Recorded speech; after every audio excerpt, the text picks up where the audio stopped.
Retensi dan penyusutan arsip. Retensi arsip merupakan jangka waktu penyimpanan yang wajib dilakukan terhadap suatu arsip. Jadi arsip ini tidak selalu disimpan seumur hidup, tetapi harus dibuat jangka waktu penyimpanannya dengan tujuan arsip tersebut tidak menumpuk pada suatu tempat. Kemudian jadwal retensi arsip merupakan daftar yang berisi tentang jangka waktu penyimpanan arsip yang dipergunakan sebagai pedoman penyusutan arsip. Jadi setelah kita tentukan jangka waktu arsip tersebut, kemudian kita buat daftar, di mana daftar tadi berisi jangka waktu tentang penyimpanan arsip. Nah, ini bertujuan dan dipergunakan untuk penyusutan arsip. Tujuan retensi arsip. Yang pertama, memberi pedoman tentang lamanya penyimpanan arsip. Kemudian, memisahkan penyimpanan aktif dan inaktif. Melancarkan kegiatan penyusutan arsip. Meningkatkan bobot, kualitas, dan arsip-arsip yang disimpan. Mengurangi biaya pengelolaan arsip. Dan menjamin keselamatan bahan pertanggungjawaban. Nah, di sini dengan adanya retensi arsip dapat memberi pedoman kepada kita berapa lama suatu arsip disimpan. Kemudian dengan adanya tadi retensi arsip, kita bisa memisahkan mana yang aktif dan mana yang tidak aktif. Kemudian melancarkan kegiatan penyusunan ini maksudnya setelah kita memisahkan mana yang aktif dan inaktif, sudah kita tetapkan berapa lama waktu penyimpanan, maka kita akan mudah dalam penyusunan arsip. Kemudian meningkatkan bobot dan kualitas arsip yang disimpan. Jadi arsip disimpan itu benar-benar arsip yang memiliki nilai guna. Mengurangi biaya pengelolaan arsip. Tentu saja, dengan sedikitnya arsip disimpan tetapi berbobot dan berkualitas, maka akan mengurangi biaya-biaya yang tidak pasti atau biaya yang tidak perlu dikeluarkan. Menjamin keselamatan bahan pertanggungjawaban. Dengan kualitas arsip disimpan itu adalah arsip-arsip berkualitas, maka bahan-bahan pertanggungjawaban itu tentu akan terselamatkan. Kemudian prosedur pelaksanaan retensi arsip. Yang pertama kita pembentukan tim kerja. Setelah kita bentuk tim kerja, kemudian survei arsip dan analisis fungsi organisasi. Survei dulu arsip apakah arsip itu inaktif apa aktif. Kemudian pengolahan data dan penyusunan draft. Kita olah data tersebut, setelah kita survei, kita olah data, susun draft, kemudian kita bahas apakah ini perlu disusutkan apa tidak. Kemudian penyempurnaan. Setelah disempurnakan baru disahkan. Masa retensi arsip. Menurut Andri nomor 14 tahun 2015, perhitungan retensi atau jangka waktu disimpan jenis arsip dimulai setelah kegiatan dinyatakan selesai. Jadi kita mulai menghitung retensi arsip itu setelah kegiatan selesai. Penentuan retensi arsip dilakukan berdasarkan perhitungan nilai guna. Jadi kalau jika nilai guna suatu arsip itu lama, maka juga lama penyimpanannya. Retensi arsip ditentukan dengan masa simpan. Nah, masa simpan itu 2 tahun untuk arsip yang bernilai guna administrasi, 5 tahun untuk arsip bernilai guna hukum, ilmiah, dan teknologi, 10 tahun untuk arsip yang memiliki nilai pertanggungjawaban keuangan, catatan keuangan, bukti pembukuan, dan tata pendukung administrasi keuangan yang merupakan bagian dari bukti pembukuan.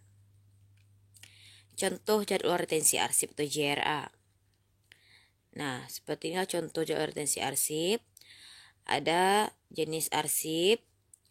Contoh di sini kita bahas mengenai hukum.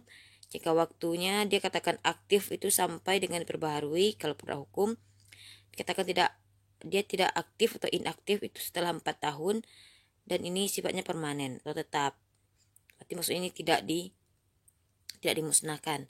Sedangkan dokumentasi hukum yang aktifnya itu sampai dengan tidak berlaku, dia tidak ada inaktif.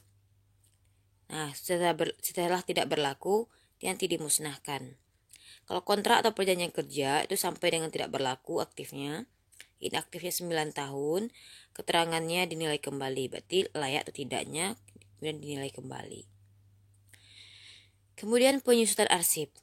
Penyusutan arsip atau disposal merupakan kegiatan pengurangan jumlah arsip dengan cara pemindahan arsip inaktif dari unit pengolah ke unit kearsipan, pemusnahan arsip yang tidak memiliki nilai guna, dan penyerahan arsip kepada lembaga kearsipan. Maksudnya di sini, setelah kita buat JRA tadi atau jadwal retensi arsip, kita telah menentukan kapan suatu arsip tidak aktif. Nah, setelah dia tidak aktif, maka kita susutkan arsip tersebut. Nah, dengan cara pemindahan arsip dari inaktif tadi, dari unit pengolah ke unit arsip, kita dimusnahkan, kita serahkan kepada lembaga arsip. Tujuan penyusutan arsip, yang pertama penghematan dan efisiensi pengelolaan arsip. Nah, ini maksudnya biar tidak terlalu menumpuk. Kedua, menjamin ketersediaan arsip yang benar-benar bernilai guna. Pengawasan arsip yang bernilai guna tinggi, penyelamatan bahan bukti, kegiatan organisasi, memenuhi persyaratan umum. Di sini, menjamin ketersediaan arsip yang benar-benar bernilai guna. Berarti, mana yang tidak bernilai guna sudah kita susutkan. Sehingga yang kita simpan itu benar-benar arsip yang bernilai guna dan bernilai tinggi. Sehingga bahan bukti yang kita simpan itu benar-benar yang memiliki nilai guna. Prosedur penyusutan arsip. Yang pertama, pembuatan daftar pertelaan arsip atau DPA, kemudian pemindahan arsip inaktif ke unit kearsipan. Yang pertama kita buat daftar dulu mana arsip yang wajib disusut, mana yang tidak. Kemudian kita pindahkan mana inaktif kepada unit kearsipan. Kemudian penyerahan arsip ke Arsip Nasional Republik Indonesia. Kemudian penyerahan arsip kepada badan atau kantor kearsipan daerah otonom. Dan pengendalian penyerahan arsip statis.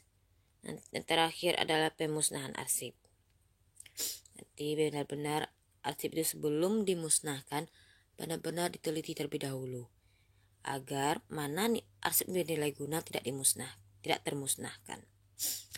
Kemudian pemusnahan arsip. Kriteria pemusnahan arsip itu tidak memiliki nilai guna, telah habis retensinya, dan keterangan dimusnahkan berdasarkan JRA.